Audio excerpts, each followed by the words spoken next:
My Gooners. Spider-Man is here. Simple how to jump over the bar trick. It really is just like 3 simple steps. One is understand that there's no really a real strength requirement. It really is kind of like a backflip.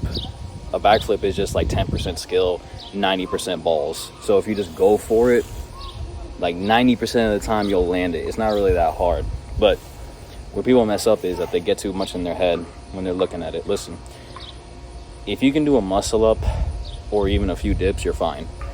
Really, you just gotta let your body do what it's gonna do. It'll catch itself, it'll reflex.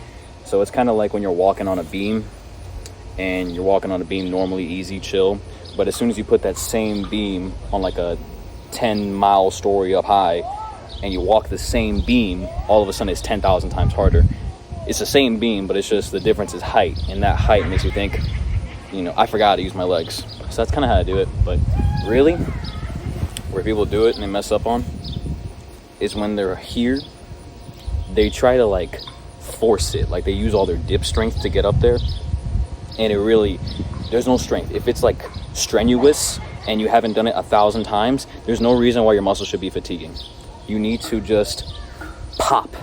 So it shouldn't be like doing straight. It should be like when you're swinging, you're moving your hips back and popping at the same time while swinging your legs. I'll show you a clip on how to do it on a dip bar, and then once you do it on a dip bar a couple times, you can get comfortable.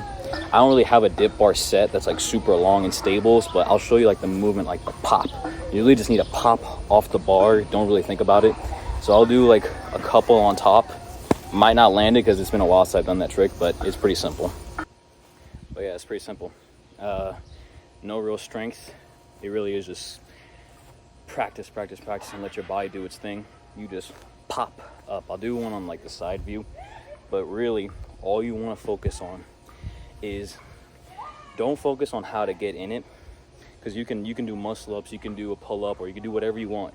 All that matters is you're building the inertia from the bottom. So you're going down, then you start to build up. It's kind of like the muscle up when you start. There's a pendulum swing.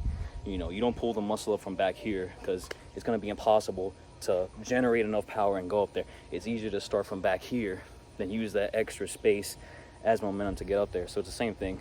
Really, I put my legs and my body, my upper body, over the bar while my legs swinging. And when it's at this point, we bounce at the same time. And you just put your legs on the bar. If you're not comfortable, it's understandable. It's pretty scary. But if you just stop thinking about it, it is way easier than you think it is. Just try it a couple times. It's understandable if you get worried, but there really isn't anything to worry about, especially if you do it on like soft grass. Or actually, funny story, I took a mattress from the side of the road that I saw, put it in my car, and I was like, that's perfect. I'm gonna freestyle so hard because I don't gotta worry about hitting the ground now. So that's kind of it.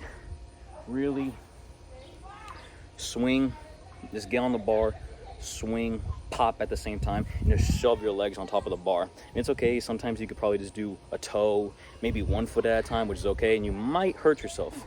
I'm not gonna lie, but it is possible. Just stop thinking about it and just try it.